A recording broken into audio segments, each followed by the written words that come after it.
doctor en Medicina y Cirugía y académico de esta. Como ustedes saben, la Academia tiene por norma no contemplar la presentación del conferenciante cuando interviene alguno de sus miembros, entendiendo que ya esta fue ofrecida en el momento de su ingreso y con el fin de evitar reiteraciones en sucesivos parlamentos de los señores académicos.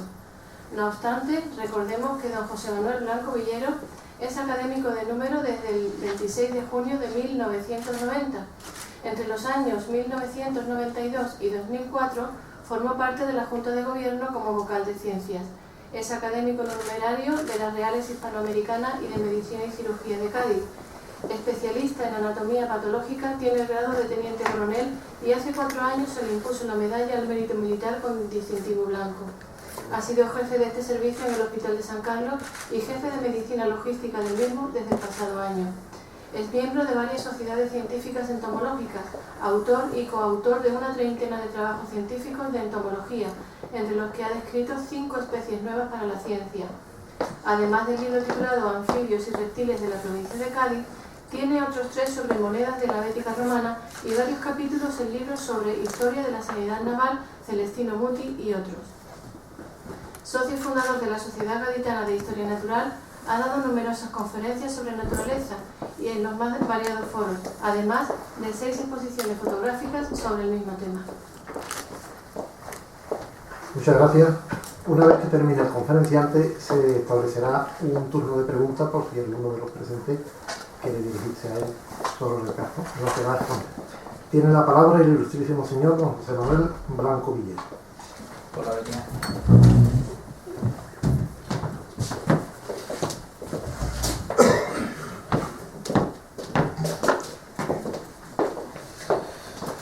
Buenas tardes a todos. En primer lugar, quisiera agradecer a los miembros de esta academia las deferencias que han tenido para mí y mi familia con el motivo del fallecimiento reciente de mi padre. Muchas gracias a todos. Pero no he querido dejar de estar aquí hoy para hablarles de esta cosa tan rara que les voy a hablar. Se llama la simbiosis. Esta conferencia se la dedico a mi padre, pero previamente se la había dedicado a Lynn Margulis. Lynn Margulis es una bióloga muy conocida en Estados Unidos, que murió en 2011 y ha sido la verdadera revolucionaria en el estudio de la simbiosis. Es más conocida por ser la mujer de Carl Sagan, el famoso cosmólogo, que era más conocido que ella. Y la cita es de Paul Eluard: hay otros mundos, pero están en este, hay otras vidas, pero están en ti. El término simbiosis fue acuñado por Anton de Bary, un biólogo del siglo XIX, que estableció los principios de lo que conocemos como simbiosis. Simbiosis significa vivir con, pero este vivir con no se refiere a personas de la misma especie, es decir, un matrimonio no es una simbiosis, a veces todo lo contrario, ni tampoco se refiere al parasitismo, es decir, hay personas que tienen una lombriz intestinal y no es un simbionte, es un parásito. Lo que sí es posible es que todos los simbiontes comenzaran siendo parásitos, eso sí puede ser. Vamos entonces a tratar de la simbiosis en sentido estricto, es decir, aquella que favorece a ambos miembros de esa simbiosis, es decir, que ambos se benefician en una medida u otra de su relación. No vamos a hablar de la simbiosis de comportamiento, estas son las más sencillas, las que conocen las personas. Por ejemplo, la simbiosis del pez payaso con la anémona, en el que uno protege al otro y el otro se beneficia de los restos de comida del anterior, o del cangrejo ermitaño con la actinia, o de las hormigas con los pulgones y con los árboles. Estas simbiosis son muy complejas, pueden llegar a ser muy complejas. Sin embargo, no las vamos a tratar de simbiosis mucho más profundas que estas, simbiosis que implican al metabolismo y a la fisiología. Pero antes tengo que explicarles, para los que no sean de ciencias biológicas, digamos, lo que es una célula procariota y eucariota, si no, no van a entender nada. Una célula procariota, vamos a llamarle una bacteria, es una célula pequeña que no tiene núcleo, que el ADN está disperso en su citoplasma, que no tiene orgánulos y en cambio una célula eucariota es más grande, tiene orgánulos como mitocondrias o cloroplastos, tiene aparato de Golgi y tiene sobre todo núcleo, es decir, su material genético está dentro del núcleo. Esto es fundamental y recuérdenlo, porque lo vamos a ver más adelante.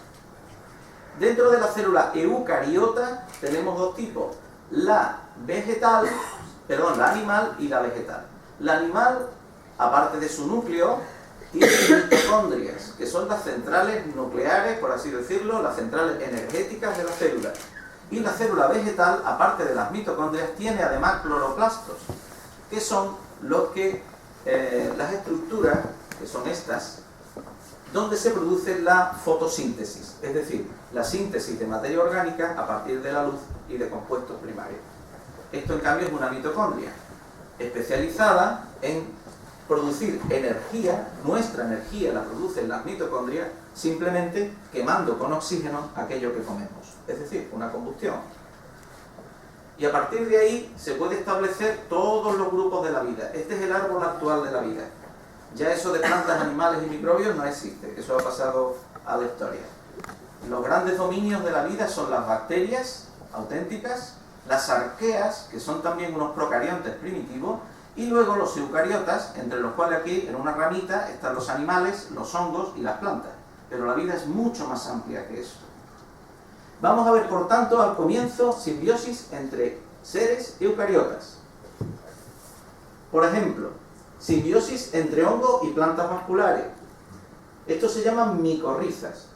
Casi todas las plantas que comemos, legumbres, muchos cereales, tienen en sus raíces unas estructuras que son pequeños hongos que hacen una asociación en las raíces, formando lo que se llama una micorriza, de hongo y raíz.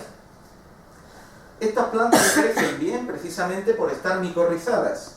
Si no estuvieran micorrizadas, crecen mal. ¿Qué le aporta el hongo a la planta?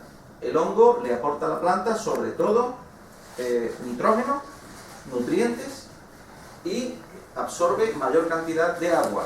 Y la planta le aporta al hongo los compuestos de azúcares que sintetizan a través de la fotosíntesis. Aquí se ve un corte electrónico, aquí se ve el hongo penetrando en las células de la raíz de la planta. Realmente todo comienza como una auténtica infección, hasta que se forma la simbiosis. Por lo tanto, la gran mayoría de los vegetales que comemos son producto de la simbiosis. Hay otras simbiosis muy curiosas que son las fotosintéticas. La fotosíntesis apareció en el planeta hace 2.000 millones de años aproximadamente, a través de una procariota que se llaman cianobacterias. Pues bien, a partir de la fotosíntesis se desarrollaron una serie de simbiosis con todo tipo de animales, digámoslo así, o de seres. La más conocida, por ejemplo, son los líquenes. Todo el mundo sabe lo que es un líquen. Lo vemos revistiendo las piedras, incluso de las catedrales, incluso estructuras artificiales. Pero un líquen, que este es el más raro, hay líquenes de muchos tipos, realmente no es una especie, son dos. Es decir, es la simbiosis de dos seres diferentes, un alga y un hongo.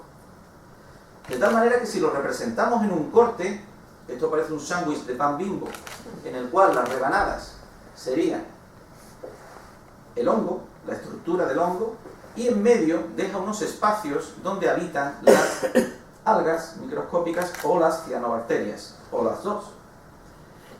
El hongo le aporta al alga agua, nutrientes y sales minerales que obtiene del sustrato donde se asienta.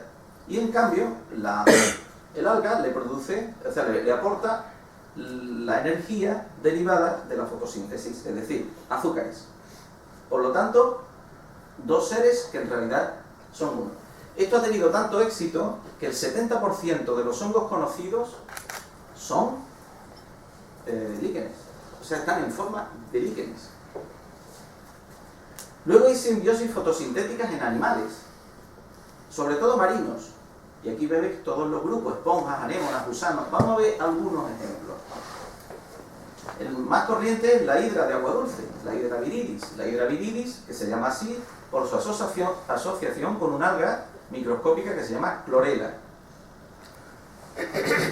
Otro alga, otro flagelado más bien, es la Symbiodinium. Esta es muy corriente en los medios marinos y se asocia pues desde con medusas, por eso es verde, hasta los corales. Los corales tienen en su seno hasta 1 millón a 5 millones de células algales por cada centímetro cuadrado de superficie coralina.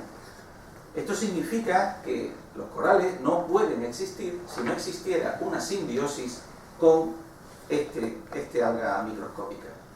Aquí vemos precisamente en un corte al microscopio electrónico cómo cada Symbiodinium ocupa un nicho dentro de la estructura del coral. Por lo tanto, todos los corales deben su existencia a la simbiosis. Hay cosas más raras todavía. Esto que ven ustedes aquí, que parece una alfombra de nuevo diseño, es realmente una babosa marina. La babosa marina pertenece al grupo de son moluscos, pero no tienen concha, y algún grupo de ellos se dedica a comer algas. Y estas algas las van incorporando a unos divertículos que tienen su aparato digestivo, se ve porque son transparentes. Cuando la larva empieza a comer las algas, se va poniendo cada vez más verde, hasta que se vuelve completamente verde. En este momento deja de alimentarse. Y entonces la babosa de mar vive exclusivamente de los productos fotosintéticos del alga. Es decir, que ya no come más. Sin embargo, aquí no se puede hablar de una verdadera simbiosis. ¿Por qué? Porque realmente este animalito lo que hace es digerir las partes del alga que necesita para alimentarse y guardarse los cloroplastos para producir energía. Es decir, se los roba al alga. Y se ha demostrado además que hay un intercambio genético entre el núcleo del molusco y del cloroplasto secuestrado, de tal forma que lo que hace es reprogramarlo para que siga funcionando a su medida. Es decir, lo roba, lo reprograma y sigue utilizándolo. Es como un alienígena. Con las playas de Cádiz, cuando va uno, por ejemplo, a la playa del Castillo, en la baja mar ve unos regueros de color verde que se forman, pero si uno tiene la curiosidad de acercarse mucho, ve que se mueven. Estas cosas verdes se mueven. Y se mueven porque son gusanos, no son algas. O bien, mejor dicho, son una mezcla de alga y gusano. Aquí, en esta foto microscópica, que he hecho yo mismo con un gusano de aquí, porque no es que sea una cosa exótica, es que lo podemos ver todos, ¿no? Se ve cómo el gusano es verde y está lleno su cuerpo de unas algas microscópicas que ha ido ingiriendo a lo largo de su vida. Por su desarrollo va perdiendo la boca, el ano, el intestino. ¿Por qué? Porque lo único que necesita es ponerse al sol cuando va a comer y luego esconderse cuando sube la marea. Y esta asociación es muy fructífera. De tal manera que el alga le proporciona al gusano los productos de la fotosíntesis, azúcares, y en cambio el gusano le aporta al alga un medio constante, anhídrido carbónico, oxígeno y nitrógeno de los productos de desecho. Por lo tanto, un matrimonio bien avenido. Y aquí le queda, por ejemplo, esta cosa que hay aquí, esto se llama un estatocisto, que significa que es un órgano que le sirve al gusano para saber cuándo está arriba, cuándo está abajo, cuándo está acostado. Es decir, lo único que necesita para poner a la alga al sol o sumergirse en el arena. Aquí vemos una imagen más ampliada de estas algas microscópicas dentro del gusano. Pero es que recientemente se ha descubierto que hay algunos vertebrados que también lo han hecho. En concreto, esto que es una salamandra, es un anfibio, desde hace años se sabía que sus huevos tomaban un color verde. Y se sabía que estas algas microscópicas del género Phyla aportaban al embrión oxígeno extra y le aportaba algunos nutrientes. Pero es que se ha demostrado recientemente que es que también están dentro de la larva. aquí se ve como dentro del tubo neural, todos estos puntos blancos son algas. Y parece ser que entran dentro del embrión a través del blastoporo. Por lo tanto, aquí se ve una microfotografía del microscopio electrónico donde se ve el alga en un adulto rodeado de mitocondrias. Por lo tanto, vemos cómo en un anfibio, que es un vertebrado, es decir, pertenece a nuestra misma rama evolutiva, ha establecido una relación simbiótica permanente con algas. Vamos a ver ahora las simbiosis bacterianas, que son las más importantes. Miren, las bacterias, durante 2.000 millones de años, los primeros 2.000 millones de años de vida, solo había bacterias en el mundo. Luego empezaron a aparecer estructuras como los eucariotas, con núcleo, que luego se diversificaron, formaron multicelulares, grupos multicelulares, y a partir de ahí se fueron desarrollando los distintos grupos y especies. Pero el mundo siguió siendo básicamente bacteriano. Si hay alguna catástrofe cósmica que ponga en peligro la vida sobre la Tierra, pues si algo sobrevive, les aseguro que van a ser las bacterias. ¿Por qué? Porque nosotros solamente tenemos una forma de obtener energía, que es la de quemar con oxígeno lo que comemos. Y encima eso se hace en las mitocondrias, que son bacterias, como después veremos, endosimbiontes. Pero es que las bacterias tienen hasta 22 rutas metabólicas distintas para obtener energía. Por lo tanto, la batalla está de antemano. Vamos a ver dentro de las asociaciones de las bacterias con las plantas. Realmente debería ser esta la anterior. Si nosotros extraemos una raíz de soja, por ejemplo, y de otras muchas legumbres, vemos que tiene unos bultos, unos nódulos. Estos se llaman nódulos bacterianos. Es en donde se produce la simbiosis entre las bacterias nitrificantes y la planta. Si vemos un momento el ciclo del nitrógeno, vemos que en la atmósfera abunda el nitrógeno, todos lo sabemos, pero ese nitrógeno en ese estado no lo pueden utilizar los seres vivos. Las plantas necesitan que ese nitrógeno se transforme en nitrato o en iones amonio para poderlo utilizar. Y eso lo realizan unas bacterias que se llaman bacterias nitrificantes, son bacterias fijadoras del nitrógeno, sobre todo las del género Rhizobium y Azotobacter. De hecho, cada cepa de legumbre tiene su propia bacteria.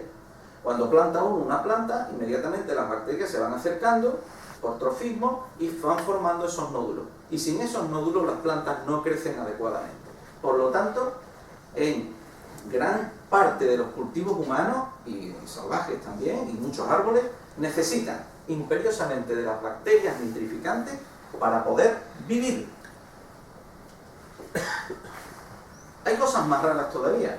¿Saben ustedes que en las profundidades oceánicas hay unas, sobre todo en las dorsales oceánicas, el material del magma emerge y forma lo que se llaman los humeros o chimeneas hidrotermales? ¿Por qué? Porque el agua está caliente y va saliendo productos, gases y otros productos del interior de la Tierra, del manto.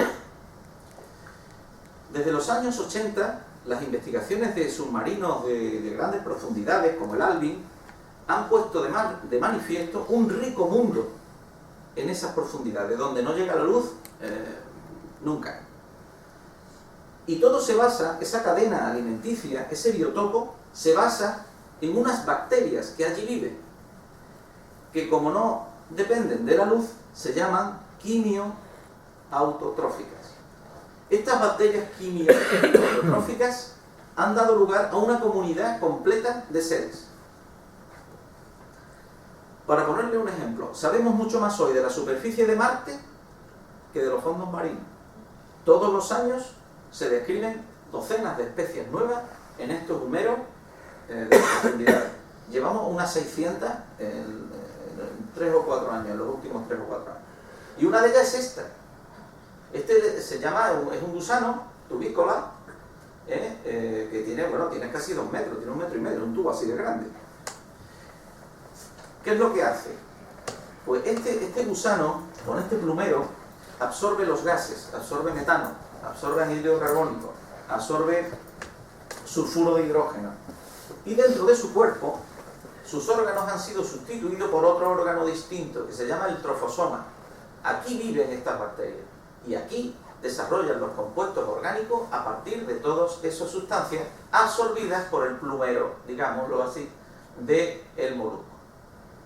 A partir de ahí, todo un ecosistema completo se ha desarrollado en las profundidades, donde podemos ver los seres más extraños que os podáis imaginar.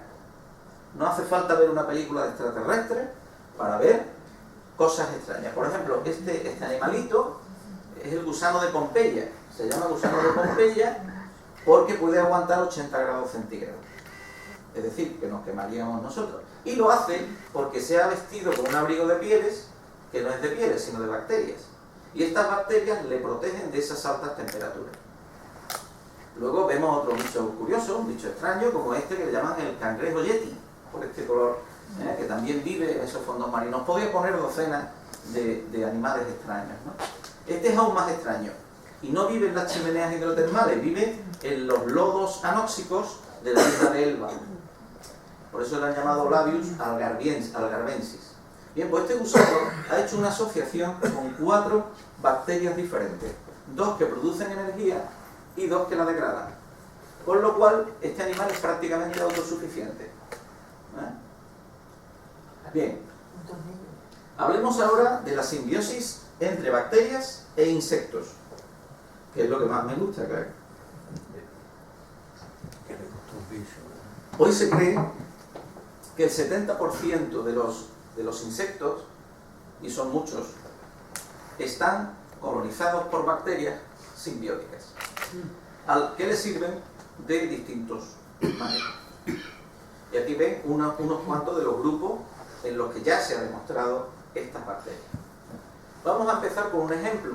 Por ejemplo, los pulgones. ¿Saben ustedes que los pulgones, esa plaga que afecta a los rosales y afecta a tantas plantas, se alimenta de savia? Savia floemática, del floema. Y la savia es muy pobre en cierto tipo de nutrientes. La savia no tiene vitaminas, la savia no tiene aminoácidos esenciales. Entonces, ¿cómo vive el pulgón? Bueno, pues ha hecho una asociación con 2 bacterias. En su aparato digestivo tiene estas 2 bacterias, la Serratia simbiótica y la Buchneria acidicola. Bien, estas 2 bacterias sintetizan en el aparato digestivo del pulgón los aminoácidos esenciales que necesita para vivir y para sintetizar sus propios aminoácidos, sus propios ácidos nucleicos, quería decir.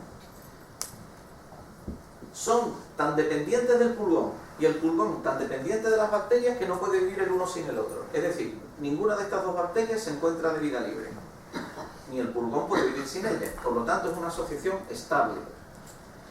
Tan estable que se cree que lleva unos 200 millones de años de evolución. ¿Qué es lo que sucede? Que estas bacterias simbióticas, de las que vamos a ver más ejemplos, no se podían cultivar. Hasta hace muy poco tiempo, sin las técnicas genómicas, se desconocía por completo la existencia de estos seres. Porque las únicas bacterias las que se podían cultivar en una placa de Petri. Ahora, con las técnicas genómicas, se ha demostrado un rico mundo bacteriano, que yo voy a intentar por lo menos que conozcáis un poco. Lo que sucede es que estas bacterias han perdido gran parte de sus genes.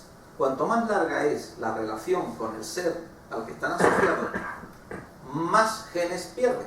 De tal forma que, por ejemplo, Buchnera solo le quedan 200 genes aproximadamente. Por lo tanto, no puede vivir ya fuera del pulgón. Otro caso más extremo es el de este grupo de insectos que también se alimentan de savia, que son los sílidos. Bueno, pues este animalito tiene en su aparato digestivo dos bacterias endosimbiontes, la Bowmania cicadelinicola y la Carsonella rubia. Esta todavía es más pequeña, a esta solo le quedan 180 genes. Por lo tanto, podríamos preguntarnos, ¿es una bacteria endosimbionte o ya es un orgánulo? Después veremos por qué. Pero es que además, aquí ven ustedes una mosca tsetse y un piojo. Los animales que tienen una dieta exclusivamente de sangre, también les faltan vitaminas y también les faltan ciertos aminoácidos. Sobre todo las vitaminas del grupo B. Por lo tanto, necesitan de una serie, bueno, no he puesto más diapositivas para no cansar. Tienen una serie de bacterias dentro, sobre todo una que se llama Bigglesworthia, que es la que le suple de cofactores y de vitaminas a la dieta tan pobre o tan restringida que tienen los dos. Por lo tanto, los insectos, digamos, que van complementando su dieta con las aportaciones nutritivas de sus bacterias endosimbiontes. Vamos a hablar de los insectos y la celulosa. Luego verán por qué. La celulosa es un polímero de la glucosa, es decir, la celulosa es nada más que moléculas de glucosa enlazadas entre sí. El problema es que casi ningún animal, o muy pocos animales, son capaces de degradar por sí mismos la celulosa. Es lo que llamamos la fibra, nosotros, ¿no? Bueno, pues la celulosa sí hay muchos seres que la pueden degradar. Para eso necesitan de un complejo enzimático que se llama la celulasa. Aquí ven ustedes cómo las celulasas, que tienen distintos nombres, van rompiendo las moléculas de celulosa hasta llegar a moléculas de glucosa, aprovechable por el hospedador. El ejemplo más conocido es las termitas. Las termitas comen madera, todo el mundo lo sabe, pero realmente no comen madera, mastican madera. Las bacterias de su intestino son las que la digieren. Ahora veremos. También hay ciertas cucarachas, casi todas las cucarachas también pueden digerir la madera, pero sobre todo esta, que se llama así, cucaracha de la madera. Como curiosidad diré que las bacterias, que las cucarachas y las termitas están íntimamente relacionadas filogenéticamente, es decir, proceden de un tronco común. Pues bien, estos animales, de esta cucaracha y ese tipo de termitas, tienen en su aparato digestivo este otro monstruo, microscópico. Esto es un flagelado, es un protozoo, pero esto que ven ustedes aquí no son flagelos, son bacterias. Bacterias pertenecientes al grupo del treponema, es decir, de la bacteria que produce la sífilis. Bueno, pues del mismo grupo pertenecen todas estas. Por lo tanto, aquí vemos en otra imagen cómo el flagelado está cubierto de estas bacterias filamentosas, que son espiroquetas, que además le sirven para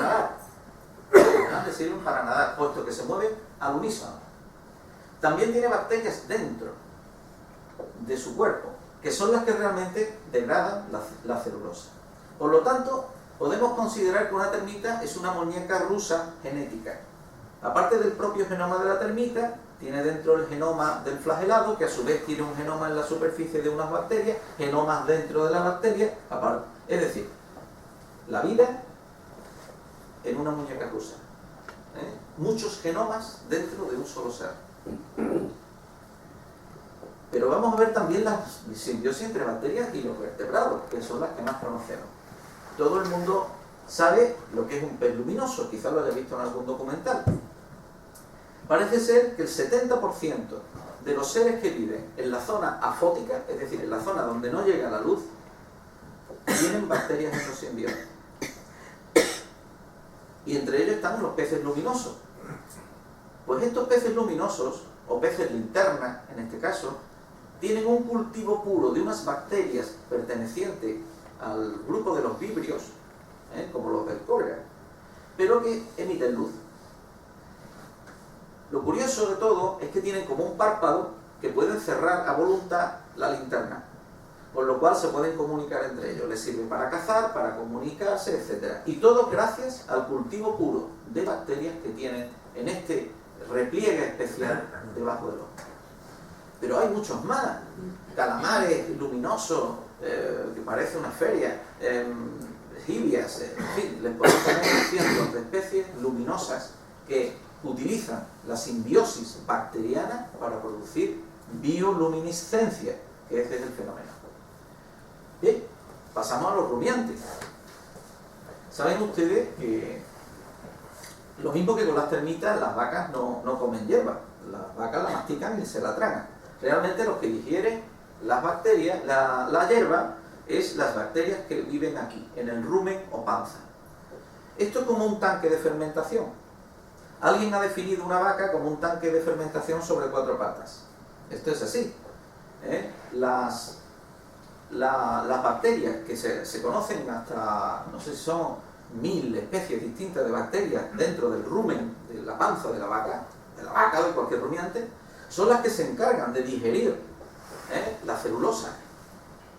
igual que vimos en los insectos, y producen ácidos grasos volátiles, acéticos, propiónicos, que se absorben y emiten gases como el del metano a través de los eructos.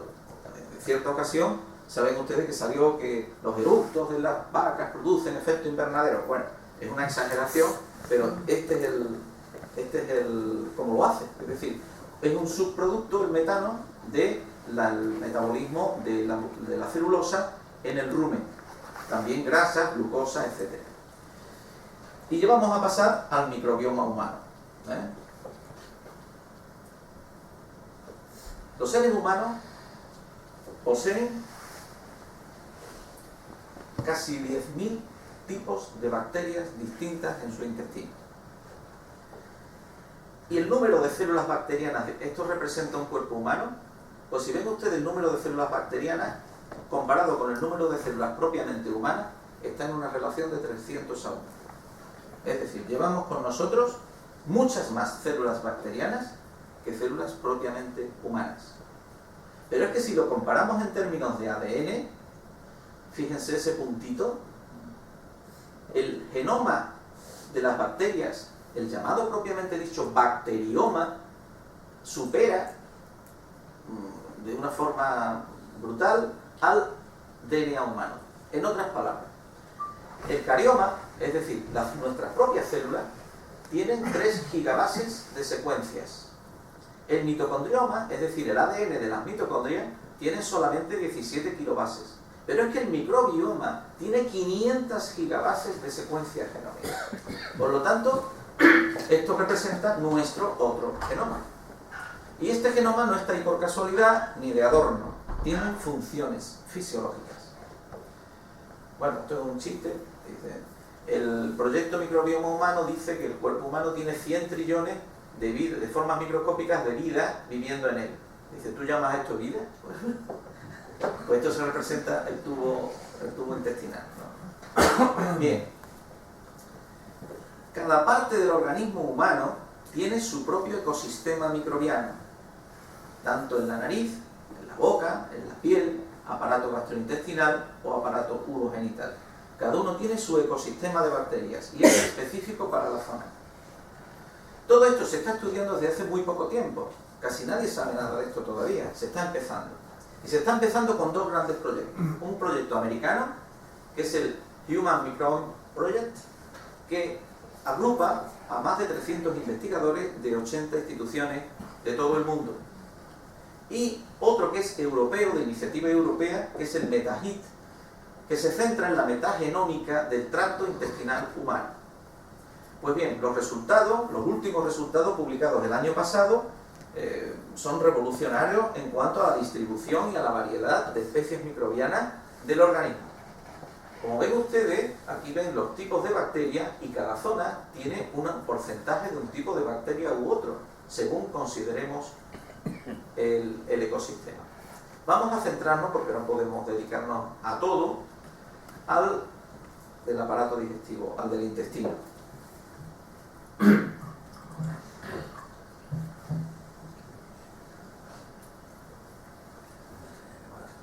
Esto parece muy complicado, pero no lo es. Se ha demostrado que hay 3 grandes grupos de enterotipos, 3 enterotipos. Es decir, las personas se pueden agrupar por sus bacterias intestinales en 3 grupos. El grupo 1, enterotipo 1, en el que predominan los bacteroides, que a su vez condicionan las bacterias que van a vivir con él. El segundo tipo predomina la bacteria llamada Prebotella, y condiciona lo mismo. Y en el tercer tipo, los rubinococos. Parece ser que las personas que pertenecen a este grupo tienen más propensión a la obesidad, por ejemplo. Y en cambio, las personas que comen mucha carne, suelen pertenecer al grupo de los bacteroides. En fin, eso se está todavía en pleno estudio. Bueno, ¿cómo adquiere el ser humano la microbioma? El ser humano nace estéril, o sea, nace sin bacterias de ninguna clase. ¿Cómo las va adquiriendo? Pues las va adquiriendo primariamente en el canal del parto. En el canal del parto, si es que ha parido por vagina, es cuando por primera vez el nuevo ser se empieza a infectar, entre comillas, no en sentido malo, sino en el sentido biológico, de bacterias. Es su primer contacto con el mundo exterior. Pero es que parece ser que la leche materna también aporta lactobacilos al nuevo ser, al niño. Porque se ha demostrado que las células dendríticas del intestino son capaces de capturar los lactobacilos del intestino y a través de la sangre llevarlos hasta la leche. Es decir, lo que podríamos llamar un ciclo entero mamario por el cual el niño se va habitando de los nuevos simbiontes que le van a servir para el resto de su vida. Luego el resto de microbioma se produce por el contacto con los familiares, su entorno, que va adquiriendo poco a poco a lo largo del primer año de la vida. Ya prácticamente el microbioma humano está hecho.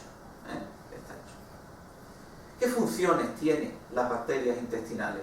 Bueno, pues tiene muchas. Como ven ustedes aquí, la síntesis de vitaminas, sobre todo vitamina K y del grupo B, sobre todo la B12, sintetizan esto.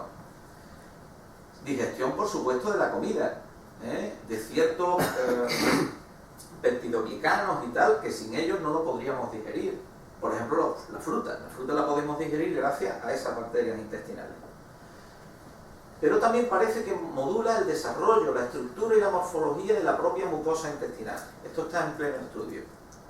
Y lo que sí se sabe ya es que es imprescindible para la modulación del sistema inmune. Es decir, no hay un buen sistema inmune sano si no se ha tenido contacto con las bacterias. Ahora veremos por qué. Esto sí que es complicado y creo que os lo voy a saltar un poco, pero para que os hagáis una idea, la mayor parte del sistema inmune de un ser humano, bueno, de un ser humano, de cualquier otro mamífero, está alrededor del aparato digestivo. Eso es muy interesante. Es lo que se llama el GALT, tejido linfoide asociado al intestino, que es la traducción. Pues bien, aquí se producen unas complejísimas relaciones por el cual la flora induce unas reacciones de las células T de la mucosa, que tienen un equilibrio entre ellas, entre las activadoras o inflamatorias y las reguladoras. Y del equilibrio entre las células T reguladoras y las inflamatorias tenemos un intestino sano, una persona sana. En caso de disbiosis, es decir, de mal ecosistema intestinal, pues pueden predominar las inflamatorias. Y ese quizás sea el origen de la enfermedad inflamatoria intestinal que todos habéis escuchado en alguna ocasión. Esto está todavía en estudio porque parece ser que la composición de la flora intestinal modula el sistema inmune humano. Esto es más o menos lo mismo, la diferenciación en células T activadoras y células T reguladoras, la inflamación o la no inflamación. Pero lo que sí me interesa destacar ahora es cómo los cambios de hábitos de vida están alterando la flora intestinal y produciendo nuevas enfermedades. Un médico a mediados de los 80, que se llamaba Strachan, enunció una hipótesis que se llama hipótesis de la higiene. La hipótesis de la higiene venía a decir que la gran cantidad de atopias, enfermedades alérgicas, eczemas, etcétera, tenían relación con el exceso de limpieza en etapas tempranas de la vida. Esto al principio pues no le hicieron mucho caso, pero poco a poco se va demostrando que es cierto. Si nos dejamos que los niños, cuando son pequeños, trasteen con la arena, con la tierra, se toqueteen con los hermanos, etcétera, no van adquiriendo las bacterias del entorno, que son normalmente inofensivas, y haciendo su propia microbiota intestinal. De tal forma que, durante una época de nuestra vida, parecía que todo germen era peligroso y había que eliminarlo. El pipo se caía, la madre mojando el pipo en el tal, el biberón esterilizado. Todo eso ha conllevado a que estemos ante una epidemia de enfermedades alérgicas, atopias, asmas, etc. Porque nuestra vida ha dejado de ser natural. Si eso unimos la alimentación de bote, o sea, la alimentación no materna, los partos por cesárea, que ya limitan de por sí la colonización, el extenso moda de bañar a los niños todos los días con detergente. Eso es absurdo. En la naturaleza nadie baña a nadie. Las crías de león no se bañan nunca y viven bien. Es decir, el exceso de limpieza en edades tempranas de la vida, más el hábito de vida occidental, está haciendo que aumenten estas enfermedades que son auténticamente emergentes, que son las dermatitis atópicas, el asma, etc. Pero aparte están produciendo otro tipo de enfermedades que ahora se está estudiando, porque esto luego va a condicionar el resto de la vida de la persona. Bien, luego también hay otra cosa que quiero hacer, que son las prácticas médicas. ¿Saben ustedes que el 50% de los antibióticos que se venden en Estados Unidos es para engordar el ganado? Pues sí, alguien descubrió que dándole pequeñas dosis de antibiótico al ganado engordaba más rápidamente. Pero lo que hace el antibiótico es alterar la flora intestinal de la res y por lo tanto aumenta la absorción de ácidos grasos. Entonces aumenta la grasa en la carne y engorda más rápidamente. Posiblemente ese sea el mismo mecanismo que sucede en humanos. Durante muchos años, además, hemos abusado de la prescripción de antibióticos para enfermedades leves, que no requerían en absoluto la administración de un antibiótico. Y sobre todo, además, en la edad más peligrosa, que es la edad infantil. Por lo tanto, la mala utilización de los antibióticos durante años está llevando, primero, a que las bacterias, que como digo, son las que ganan siempre, estén desarrollando resistencias múltiples a todo tipo de antibióticos. Y ya en la práctica médica diaria vemos bacterias que son resistentes a casi todos los antibióticos o a todos los antibióticos. Si a esto sumamos el que la investigación en antibióticos cada vez es menor, pues está produciéndose la tormenta perfecta. Es posible que dentro de unos años las bacterias, que evolucionan con una rapidez espeluznante, sean cada vez más resistentes a los antibióticos que conocemos. Por lo tanto, bueno, ellas tienen todas las de ganar. Incluso una bacteria que hasta hace poco estuvo de moda, que es el Helicobacter pylori, quizá todo lo haya oído alguien, es la bacteria del estómago y tal. Bueno, pues ha pasado de ser una enfermedad erradicable, tener el Helicobacter pylori, a ser considerado como un simbionte. Es decir, el Helicobacter pylori debe estar en los seres humanos.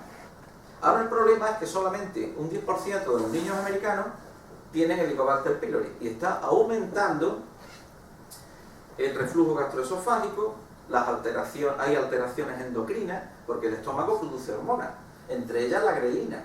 Y por lo visto, cuando no hay Helicobacter, aumenta la secreción de grelina y la gente come más. Por lo tanto, puede estar relacionado la erradicación del Helicobacter con la obesidad. Es decir, que cuando intentamos ir en contra de la naturaleza de una forma demasiado excesiva, diría yo, podemos errar el tiro. Y este es un caso claro. Hace unos años todo el mundo al que le detectaban el Helicobacter le daban un tratamiento para quitárselo. Luego solamente se lo están dando a aquellos que tienen síntomas. Y yo estoy seguro que quizá en el futuro, pues quizá ni hagan caso al Helicobacter. Y ahora por fin, para terminar, voy a hablarles de el origen de la célula eucariota. Si os acordáis al principio, veíamos la diferencia entre una célula procariota, o sea una bacteria, digámoslo así, y la célula eucariota. Pues bien, la célula eucariota procede de la simbiosis de varias células procariotas hace muchos millones de años. Uno de los que enunció el origen bacteriano de la célula eucariota, es decir, de las que tenemos todos nosotros, fue Ivan Walin, en este texto ya clásico. Pero él no conoció los trabajos de unos rusos que ya lo habían dicho mucho antes, en torno a 1900, al filo del siglo XIX-XX, ya Konstantin Merezhkovsky dijo que las mitocondrias eran bacterias que algún día fueron bacterias de vida libre. Otros rusos también, como Boris Kosopoliansky, estos libros, aquí ven ustedes precisamente la imagen de la babosa esa. Estos son ediciones modernas. ¿Por qué? Porque en su día estos investigadores publicaron en ruso y nadie se enteró de sus investigaciones. Un poco lo que le pasó a Mendel. Mendel publicó en una pequeña revista de pueblo y nadie se enteró de las leyes de Mendel hasta muchos años más tarde. Y Paul Portier fue un médico francés que también enunció el origen simbiótico de la célula eucariota y nadie le creyó. Es más, se metieron con él. Esta es otra edición moderna de Los simbiotes, que fue su obra más importante. Pues bien, la doctora que vimos antes, Lynn Margulis, es la que ha reunido bajo una teoría que se llama teoría de la endosimbiosis secuencial todo lo que se conoce para decir que la célula eucariota procede de la simbiosis de varias células procariotas. Lo voy a intentar explicar de forma que lo entiendan. Parece ser que en un principio unas bacterias anaerobias, arqueobacterias, del tipo de las termoplasmas, se asociaron con cierto tipo de espiroquetas. Y de esta forma, estas bacterias adquirieron movilidad. Este primer paso es el que podemos ver, por ejemplo, en ese ser tan extraño que estaba en la termita. Era un ser que tenía unas bacterias que se podían nadar adosadas al cuerpo. Poco a poco, esto fue evolucionando y cuando se produjo una asociación segunda entre estas células, que son unas bacterias que se llaman paracocos, del tipo de los paracocos, que ya podían respirar oxígeno, se sumaron a estos seres. Y entonces ya produjo un ser que era capaz de moverse, de respirar oxígeno porque tenía bacterias que podían hacerlo dentro, y a partir de ahí se desarrollaron, por una parte, los hongos y por otra parte, los animales. Un grupo de estos seres, a su vez, hizo una simbiosis con cianobacterias, que son las que producen la fotosíntesis, y por lo tanto se convirtió en los antecesores de todas las plantas, que tienen mitocondrias, es decir, como las células animales, pero además tienen cloroplastos. En colorines, que se ve más bonito, es que he querido poner el diagrama original de Margulis, pero en colorines lo vemos mejor. Es decir, de dos bacterias que se asociaron primitivamente, salió el antecesor común de todas las plantas y animales. Este antecesor, por una parte, se asoció con bacterias que respiraban oxígeno y dio lugar a los animales y a los hongos. Y en una segunda simbiosis, con bacterias fotosintéticas, dio lugar a todas las plantas. Por lo tanto, los grandes grupos de animales superiores: plantas, animales, hongos y plantas. Bien. ¿Cómo la comunidad científica ha aceptado que las mitocondrias son endosimbiontes bacterianos? Porque tiene su propio ADN. Las mitocondrias tienen su propio ADN y los cloroplastos tienen su propio ADN. Y este ADN, cuando uno lo estudia mediante procedimientos moleculares, se da uno cuenta de que son infinitamente más parecidos a los de las bacterias que a los del resto de la célula. Por lo tanto, tienen un parentesco indiscutible con esas bacterias. Aquí lo vemos otra vez, aquí incluso han puesto el bicho ese que yo ponía, es decir, simbiosis entre, primero, bacterias anaerobias con espiroquetas y después con respiradores de oxígeno. Aquí vemos en un corte, al microscopio, otra vez ese animal que yo decía que era una muñeca rusa, donde las espiroquetas van ensartadas, además, en unos sitios especialmente diseñados para ellas. Posiblemente un animal de este tipo pudo ser el origen de todas las células eucariotas. Pero hay animales bien conocidos de los médicos que no tienen mitocondrias. Y dice uno, bueno, pues entonces falla la teoría. Bueno, pues falla la teoría no, porque resulta que estos animales, como la Giardia lamblia, que produce malabsorción, enfermedades en los seres humanos, o la tricomona, en la vagina, tienen unas cosas que se llaman mitosomas. Estos mitosomas no son más que residuos de antiguas mitocondrias que han cedido su material genético al propio núcleo del animal. Por lo tanto, se han visto desprovistas de material genético. Por tanto, no ha existido ningún solo eucariota que no tenga mitocondrias o mitocondrias desprovistas de ADN en su organismo.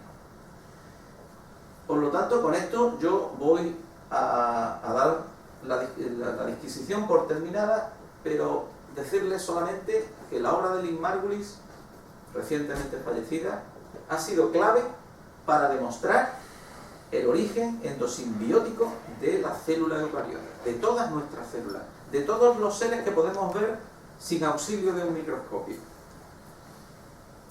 Solo falta demostrar el paso de la espiroqueta, que está a punto de ser ya demostrado.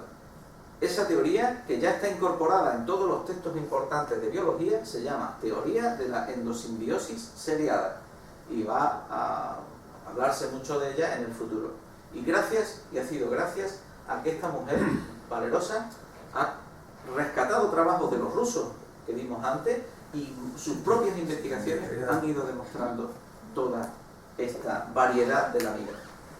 Termino diciendo que la vida, como veis, es promiscua, es ubicua, se mezclan, se influyen, los genes se pueden traspasar de unos seres a otros, y por lo tanto es muy plástica. La vida es plasticidad, y como tal plasticidad, pues podemos encontrarnos con cualquier tipo de sorpresa en el futuro. Muchas gracias.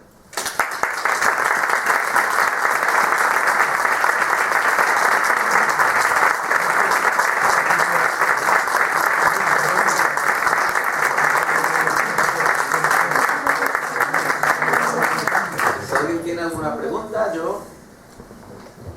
Dígame. En relación a las células cancerígenas, ¿a qué son debidas?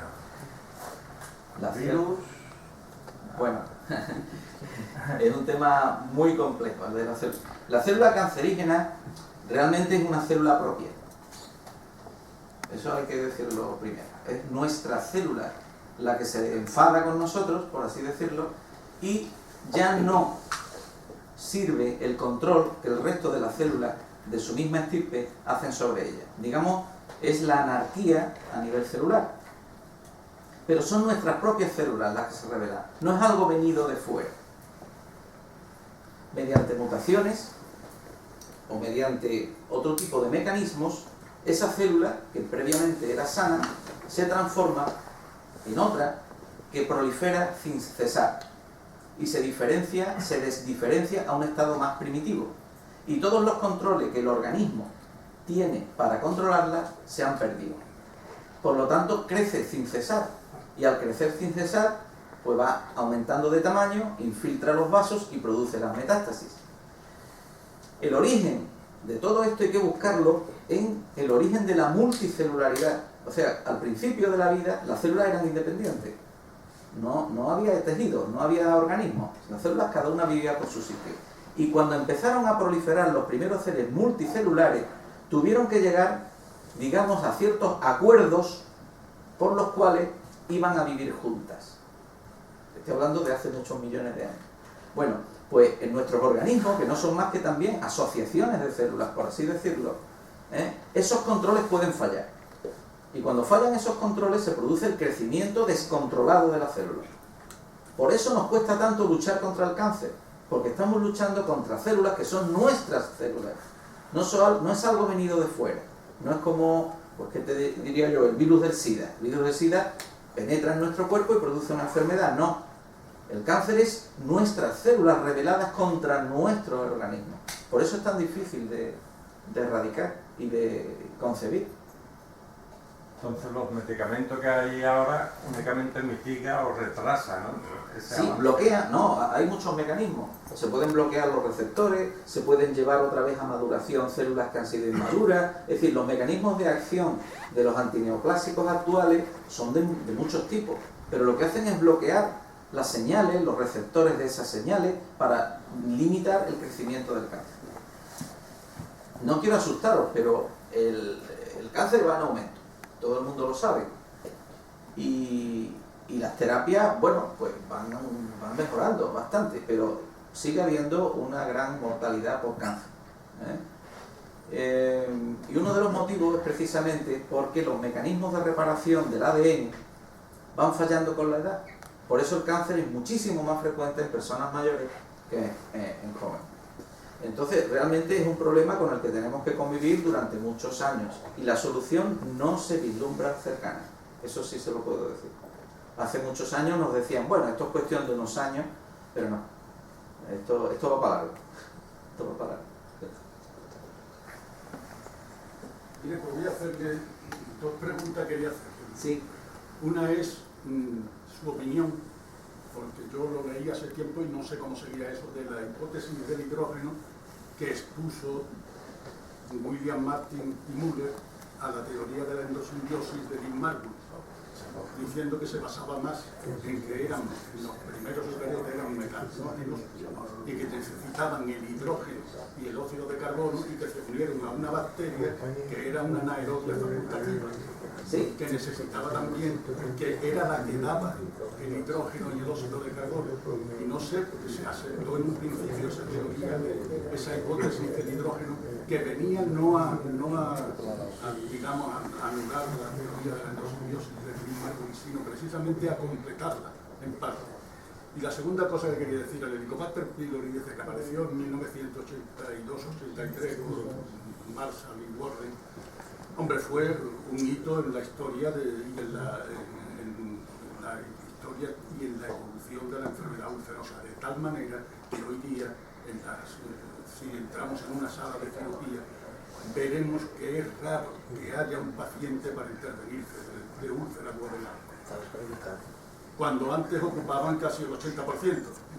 Entonces el Helicobacter pylori se ha estudiado, es verdad, que se ha estudiado exageradamente, que se le han atribuido cosas exageradamente, y que es cierto además que como se han hecho tantas tesis, también las momias de más de 3.000 años de antigüedad nacieron con nosotros. Creo que llevas razón en el sentido de que ya se ha hablado del Helicobacter pylori bueno y malo, en el sentido de que cuando disminuye enormemente aparecen las enfermedades esofágicas. Pero lo que sí es cierto que todavía, y yo creo también en lo que has dicho, pero todavía la erradicación del Helicobacter pylori es absolutamente necesaria para el tratamiento de la enfermedad ulcerosa y de la gastritis, porque el no hacerlo puede conllevar a problemas médicos. Sí.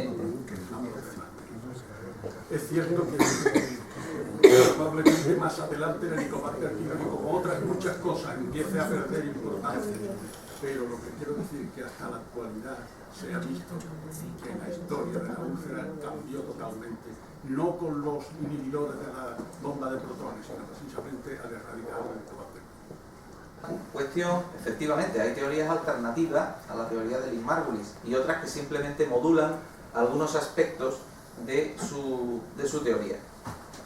Efectivamente, no todo el mundo está de acuerdo en los pasos en los que se ha producido este origen de la célula eucariota.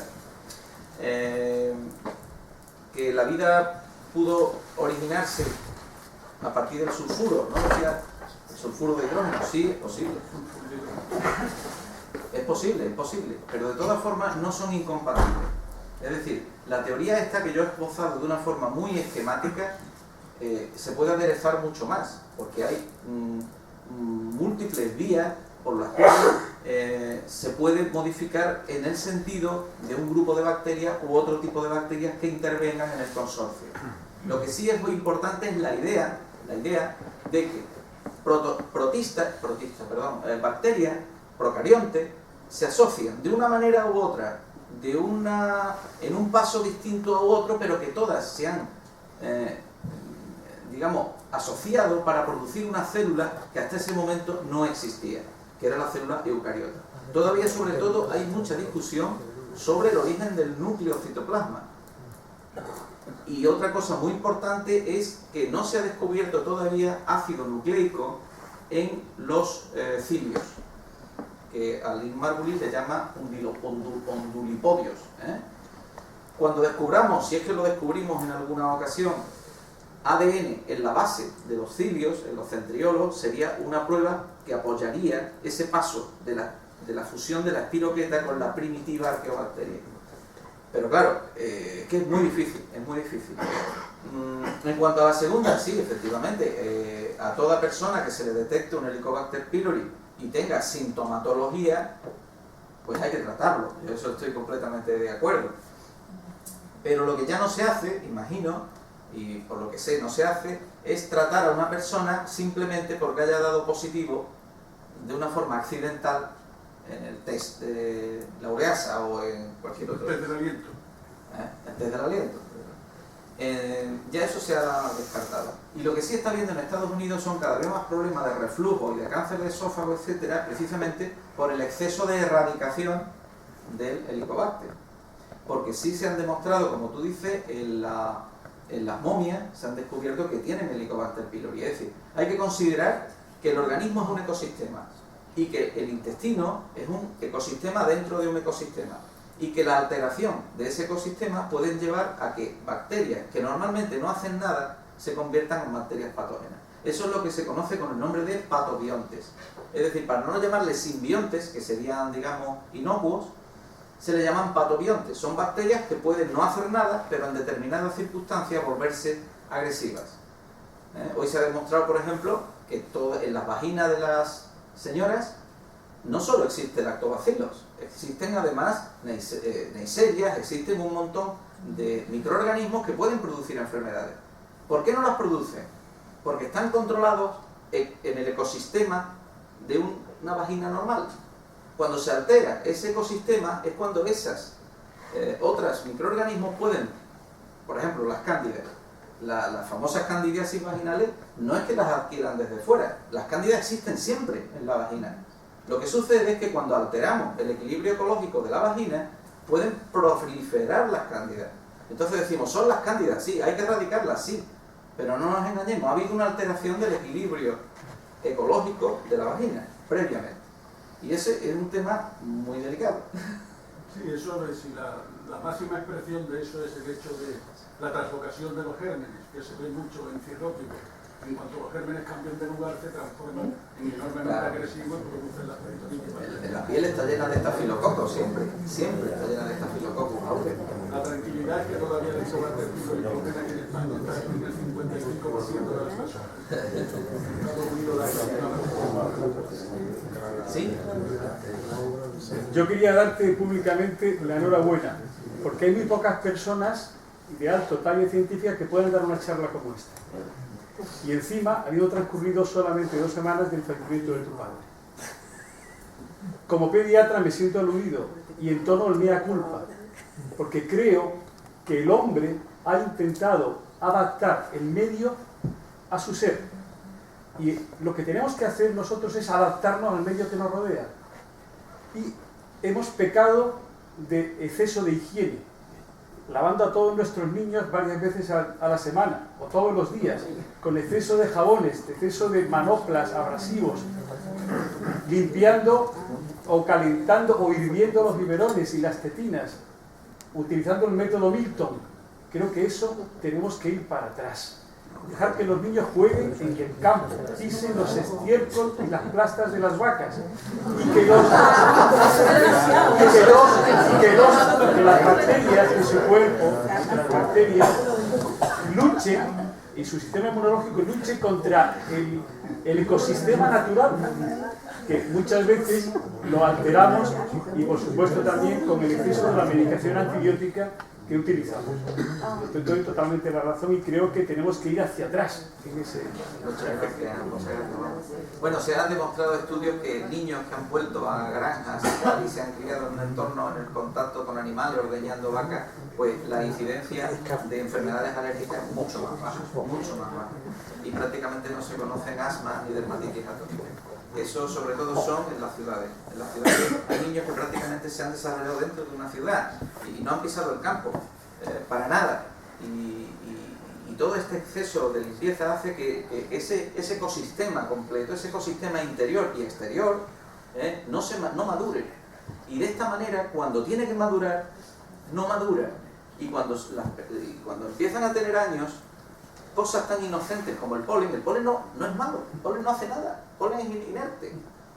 ¿Qué es lo que sucede? Que el organismo lo reconoce como extraño porque no se ha acostumbrado al polen, por así decirlo. Por lo tanto, hará una crisis asmática. No se conoce asmáticos entre los bosquimanos, se lo aseguro. No hay asmáticos entre los bosquimanos ni entre los gitanos, hay muy pocas enfermedades alérgicas en los gitanos que viven en cabañas y viven en el campo tal. ¿Por qué? Porque en el momento en que su sistema inmunitario tenía que madurar, que es en la primera infancia, no ha madurado en el mundo occidental. Y al no madurar, luego viene el desequilibrio inmunitario y las enfermedades derivadas de ese desequilibrio. Y esas son las enfermedades emergentes que estamos viendo. Es más, la obesidad no solo se debe a los cambios de vida occidentales, de que comemos más grasa, que hacemos menos ejercicio, no. Posiblemente también se deba a trastornos de la flora intestinal, que hace que absorbamos mucho mejor ciertos nutrientes. Eso que decían, no, es que yo a nada que como engordo, sí, puede ser cierto, porque el tipo de bacteria que tiene hace que aproveche mucho mejor los hidratos de carbono. Fisiología está alterada, tanto la inmunidad como la nutricional, como tantas otras. ¿Y el sistema nervioso? El mundo de las emociones y el sistema nervioso, ¿cómo puede influir en todo? Bueno, el sistema nervioso. Sí, el mundo de las emociones. El estrés. Que llamamos el estrés en general. Bueno, ese es otro tema. El tema de Sí. las bacterias. Bueno, el estrés, se ha demostrado que el estrés crónico, esto se sale un poco de la conferencia, pero le respondo igualmente. El estrés crónico se ha demostrado que produce una secreción de corticosteroides por nuestro propio organismo, que sin ser niveles elevados, son niveles un poco altos, pero mantenidos mucho en el tiempo. El corticosteroide es un inhibidor de la inmunidad. Y entonces, al ser un inhibidor de la inmunidad, el estrés puede producir enfermedades, pero porque nuestro sistema inmune no es capaz de controlarlo. Y es debido a esa secreción, más o menos siempre un poco alta, de corticosteroides que produce el estrés crónico. Se ha relacionado con el cáncer, incluso. Nosotros, a partir de una cierta edad, estamos produciendo tumores constantemente. Lo que sucede es que nuestro sistema inmune, cuando son simplemente células, lo elimina, si está sano. El problema es que si ese sistema inmune está deprimido, entre otras cosas, por un estrés crónico, no funciona igual de bien. Y entonces, hasta se ha relacionado el estrés crónico con el cáncer. No sé si te has respondido.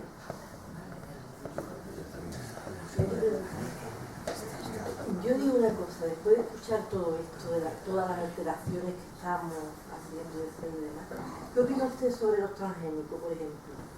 Los transgénicos en las plantas, o tanta obsesión como tenemos por lo ecológico, ¿puede ser perjudicial al final?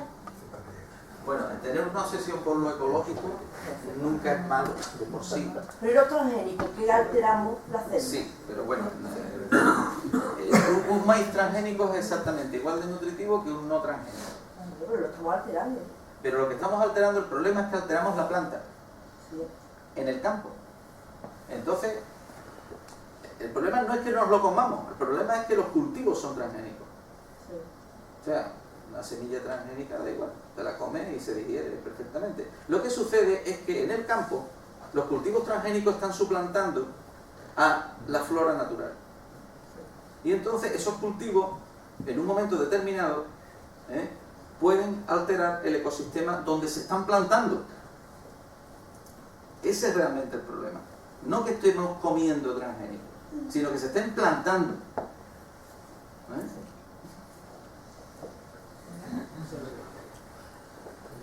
Pues nada.